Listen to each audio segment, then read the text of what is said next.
आज हम लोग रामधारी सिंह दिनकर के विषय में जानकारी प्राप्त करेंगे। हिंदी गद्यांश के अंतर्गत 5वां पाठ है।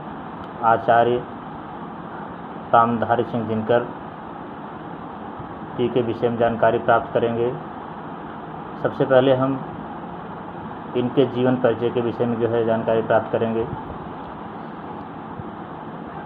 राष्ट्रकवि रामधारी सिंह दिनकर हिंदी के ओजस्वी कवियों में शीर्ष स्थान रखते हैं। राष्ट्रीय भावनाओं से ओतप्रोत उनकी कविताओं में प्रगतिवादी स्वर मुखरित हुआ है, जिसमें उन्होंने शोषण का विरोध करते हुए मानवतावादी मूल्यों का समर्थन किया है। वे हिंदी के महान कवि, श्रेष्ठ निबंधकार, विचारक एवं समीक्षक के रूप में जाने जाते हैं। रामधारी सिंह दिनकर का जन्म बिहार के मुंगेर जिले के ग्राम सिमरिया में सन 1908 ईस्वी में हुआ था। एक बार हम फिर इसको दोहरा देते हैं कि रामधारी सिंह दिनकर का जन्म भारत के बिहार राज्य के मुंगेर जिले के गांव सिमरिया में 1908 ईस्वी को हुआ था। इनके पिता का नाम श्री रवि सिंह था। जब ये छोटे थे तभी इनके पिता का देहांत हो गया। इन्होंने हाई स्कूल परीक्षा उत्तीर्ण किया। उसके बाद पटना विश्वविद्यालय से बीए की परीक्षा उत्तीर्ण की। बीए उत्तीर्ण करने के बाद ये मोकामा घाट के एक स्कूल था, उसके प्रधानाचार्य बन गए। सन 1934 ईस्वी में सरकारी नौकरी में आए तथा 1943 ईस्वी में ब्रिटिश सरकार के युद्ध प्रचार विभाग में उपनिदेशक नियुक्त हुए। कुछ समय के बाद ये बिहार के जिला मुजफ्फरपुर के एक हिंदी कॉलेज में हिंदी विभागाध्यक्ष के पद पर नियुक्त हुए। हिंदी डिपार्टमेंट के विभागाध्यक्ष बने, यानी हेड ऑफ डिपार्टमेंट नियुक्त हुए। सन 1952 ईस्वी में भारत के राष्ट्रपति द्वारा इन्हें राज्यसभा का सदस्य मनोनीत किया गया, जहां इन्होंने 1962 ईस्वी तक रहे। और सन 1963 ईस्वी में ये भागलपुर विश्वविद्यालय, जो बिहार में है, भागलपुर विश्वविद्यालय के कुलपति बने। भारत सरकार हिंदी समिति की सलाहकार और आकाशवाणी के निदेशक कई महत्वपूर्ण पदों पर नियुक्त किया। इस महान साहित्यकार का निधन भारत की हिंदी संस्कृति की सेवा करते करते 1974 ईस्वी में हो गया।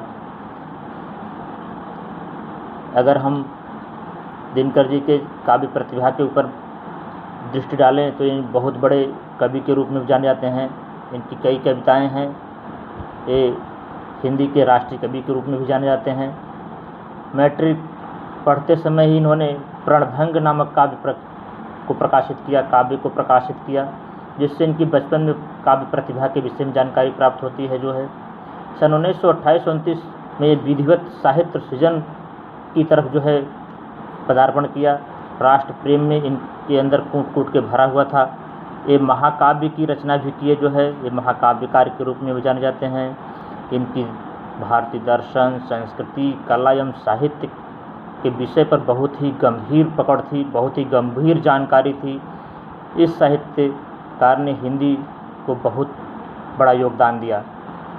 सन 1959 ईस्वी में इनको भारत सरकार ने पद्म विभूषण की उपाधि से अलंकृत किया। उर्वशी पर इनको भारतीय ज्ञानपीठ पुरस्कार भी प्राप्त हुआ। इसके अतिरिक्त ये साहित्य अकादमी पुरस्कारों से भी सम्मानित किए गए थे। अगर हम भाषा शैली की चर्चा करें तो दिनकर जी यानी रामधारी सिंह दिनकर जी शुद्ध साहित्यिक खड़ी बोली है इनकी साहित्यिक निबंधों की, जिसमें इन्होंने संस्कृत के प्रचलित शब्दों का प्रयोग किया है। उर्दू एवं अंग्रेजी के भी प्रचलित शब्दों का अपनी हिंदी भाषा में अपनी लेखनी में प्रयोग किया है, निबंध लेखनी में प्रयोग किया है। संस्कृतनिष्ठ भाषा के साथ साथ व्यवहारिक भाषा यानी गद्य रचनाओं का भी इन्होंने प्रयोग किया है। इस प्रकार कहा जाता है इन्होंने विवेचनात्मक शैली, जब विवेचना करते थे किसी चीज़ की गद्य में, तो विवेचनात्मक शैली का प्रयोग किया है। और जब भाव में विह्वल हो जाते थे, भाव विभोर हो जाते, वहाँ भावात्मक शैली का प्रयोग दिखाई पड़ता है। और समीक्षा भी करते हैं निबंधों की, तो वे वहाँ आलोचना भी करते हैं, वहीं दूसरी तरफ आलोचना भी करते हैं। कहीं कहीं जीवन के शाश्वत सत्यों को व्यक्त करने के लिए जो है मुक्तक शैली का प्रयोग किया है और सुक्ति शैली का भी प्रयोग किया है।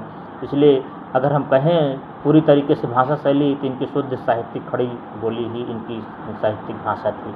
धन्यवाद बच्चों, आज इतना ही। आप इसको 2-3 बार पढ़ेंगे। धन्यवाद।